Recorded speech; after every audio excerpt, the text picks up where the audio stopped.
തിരുവനന്തപുരം കിളിമാനൂരിൽ വാഹനം ഇടിച്ച് വയോധികൻ മരിച്ച കേസിൽ പാറശ്ശേല മുൻ SHO അനിൽകുമാറിന് ആശ്വാസം. ജാമ്യമില്ലാ വകുപ്പുകൾ നിലനിൽക്കില്ലെന്ന് തിരുവനന്തപുരം ഫസ്റ്റ് ട്രാക്ക് കോടതി. വാഹനം ഇടിച്ചതിന് തെളിവുകളില്ല. കേസിൽ സാക്ഷിമൊഴികളോ CCTV ദൃശ്യങ്ങളോ ഇല്ലാത്തതിനാൽ പോലീസ് ചുമത്തിയ വകുപ്പുകൾ നിലനിൽക്കില്ലെന്നും കോടതി ചൂണ്ടിക്കാട്ടി. അഞ്ജു ജയപ്രകാശ് ഉണ്ട്. അഞ്ജു, വിവരങ്ങൾ.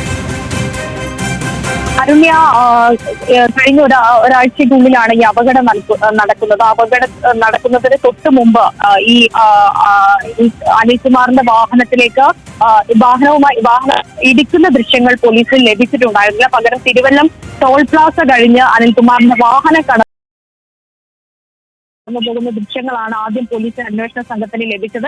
അതിലാണ് അനിൽകുമാറാണ് വാഹനം ഓടിച്ചത് എന്നുൾപ്പെടെയുള്ള കാര്യം പോലീസ് കണ്ടെത്തിയത്. പക്ഷേ ഇത് കോടതിയിൽ എത്തുമ്പോൾ ഈ അനിൽകുമാറിന് ആശ്വാസകരമായിട്ടുള്ള ഒരു നീക്കമാണ് ഉണ്ടാകുന്നത്. ജാമ്യമില്ലാ വകുപ്പുകൾ നിലനിൽക്കില്ലെന്ന് കോടതി പ്രഥമദൃഷ്ട്യാ പറഞ്ഞിരിക്കുകയാണ്. ഈ വാഹനം ഇടിച്ചതിന് തെളിവുകളില്ല, പ്രധാനമായും സാക്ഷിമൊഴികളില്ല, CCTV ദൃശ്യങ്ങളും ഇല്ലെന്നാണ് കോടതി പറയുന്നത്.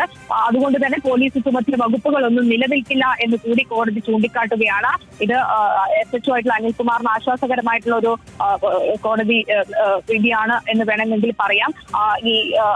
ഈ പുലർച്ചയോടുകൂടിയാണ് ഈ വാഹന അപകടം ഉണ്ടാകുന്നത്. അപകടം ഉണ്ടാകുന്ന സമയത്ത് അടുത്തൊന്നും ആളുകൾ ഉണ്ടായിരുന്നില്ല.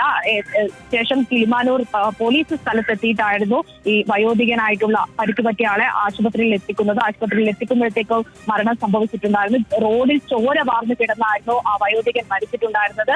അതുൾപ്പെടെയുള്ള വാർത്തകൾ വന്നതാണ്. എന്നാൽ ഇടിക്കുന്ന ദൃശ്യങ്ങൾ പുറത്തു വരാത്ത സ്ഥിതിക്ക് അതാണ് കോടതി ഇപ്പോൾ ചോദിച്ചിരിക്കുന്നത്. സാക്ഷികളോ CCTV ദൃശ്യങ്ങളോ ഇല്ലാത്തതിനാൽ പോലീസ് ചുമത്തിയ വകുപ്പുകൾ നിലനിൽക്കില്ല എന്നാണ് പറയുന്നത്.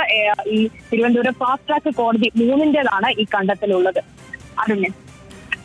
ശരി, അഞ്ജു ജയപ്രകാശാണ് വിവരങ്ങൾ നൽകിയത്. ജാമ്യമില്ലാ വകുപ്പുകൾ നിലനിൽക്കില്ലെന്നാണ് കോടതി ഉത്തരവ്.